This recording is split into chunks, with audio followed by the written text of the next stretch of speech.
The Honourable Heather Roy. Thank you, Mr. Speaker. My question is to the Minister of Science and Innovation.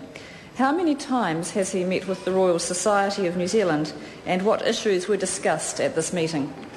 The Honourable Dr. Wayne Mapp. Mr. Speaker, I have met formally or attended functions with the Royal Society 11 times as Minister. In addition, I have frequently met informally with members of the Royal Society Board and management team at the various science events. I have discussed a broad range of topics, including, in fact, the Royal Society of New Zealand Amendment Bill. This is an excellent piece of legislation which has the unanimous support and the especially devoted attention of the House by members of opposite. I can only assume, Mr. Speaker, that Mr. Grant Robinson thinks that the volume of speaking is one way to... Order. Now, that is not the member's responsibility what Mr. Grant Robertson might think or not think. Supplementary The Honourable question. Heather Roy. The Honourable Heather Roy. Thank you. During these meetings, has the Royal Society expressed concern over the deliberately slow progress of the Royal Society of New Zealand Amendment Bill, especially considering the bill's cross-party support? If so, what concerns have they expressed? The Honourable Dr. Wayne Mapp. Mr. Speaker, the Royal Society, of course, is a very proper organisation and it would never seek to actually influence Parliament.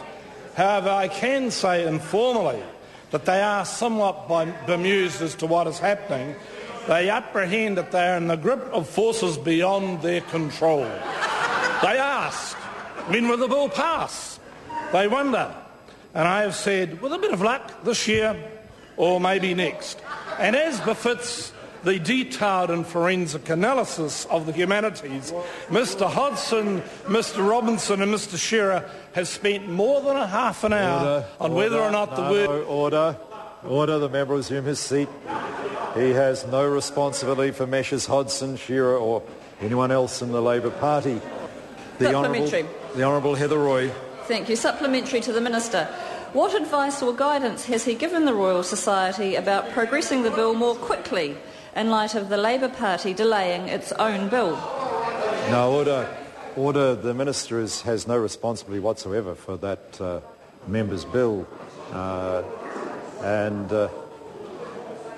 I'll hear the Honourable Member, the Honourable Heather Roy. The question, Mr. Speaker, was in response to an answer to the previous supplementary, which was within the parliamentary guidelines, I think, and just asking what advice or guidance he might have given them in response to the conversations he's just reported on. I would have thought would be within standing orders. I'll accept the members. The member may repeat her question. I'll accept her question, but the Minister will need to be careful in answering it. The Honourable Heather Roy. Supplementary to the Minister. What advice or guidance has he given the Royal Society about progressing the bill more quickly in light of the Labour Party delaying its own bill? Point of order, the Honourable Trevor Mallard. Mr. Speaker, my submission to you is that you were right in your first ruling, and just because you allowed the Minister to stray outside his area of responsibility earlier doesn't mean that a supplementary question which is not within standing orders should be allowed. I'll hear the Honourable Simon Powell briefly. Speaker, my recollection is that the question is what advice has he given to the Royal Society with respect to a particular issue. That is within his responsibility as a Minister with responsibility in the science and innovation area. I'll hear the Honourable Trevor Mallard briefly. This is not a matter of science, it's a matter of legislation which is the responsibility of my colleague Grant Robertson, and it is not this Minister's responsibility. It might be that Minister's responsibility, but not this one. Order. I think I've heard sufficient on the matter, and I'm persuaded by the Honourable Trevor Mallard's view that the Minister can only be questioned on advice that he's given in areas of his responsibility, and he is not responsible for this legislation. And my first instinct, I believe, is correct, and I must rule what I'm prepared to do, though, since the member has no further questions, is give her the chance to ask a question that is within the standing orders. The Honourable Heather Roy, if she wishes to take that supplementary question, Mr. Speaker. What affiliate members of the Royal Society has the Minister met with, and are they do they also have concerns about progress on legislation before Parliament that might affect them?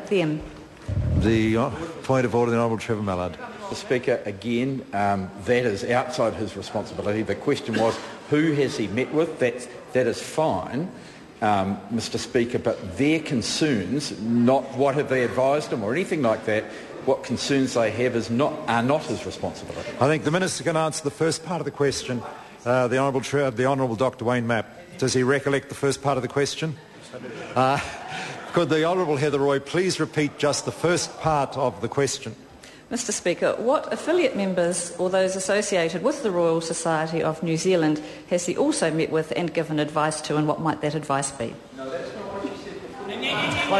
Honourable Dr Wayne Mapp, the interest of making progress, may answer that question. The Honourable Dr Wayne Mapp.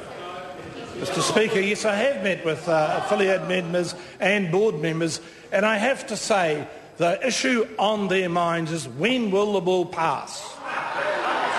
Question number 11. Is it a supplementary question? Supplementary question, Grant Robertson. To the Minister, has he seen a copy of the Memorandum of Understanding between the Royal Society of New Zealand and the Council for the Humanities dated the 9th of February 2010 that says that they hope to pass the legislation referred to in the primary question within 5 years? The Honourable Dr Wayne Mapp. Mr Speaker, no, I haven't actually seen that memorandum, but I might say this, Mr Speaker. I don't think that was seen as an invitation to spend the entire year debating the legislation. Question.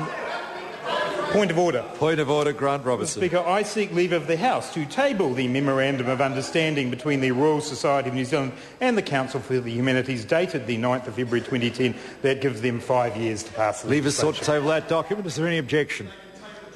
Order. There is objection. There is objection. Question number 11, Sue Moroney. Question number 11.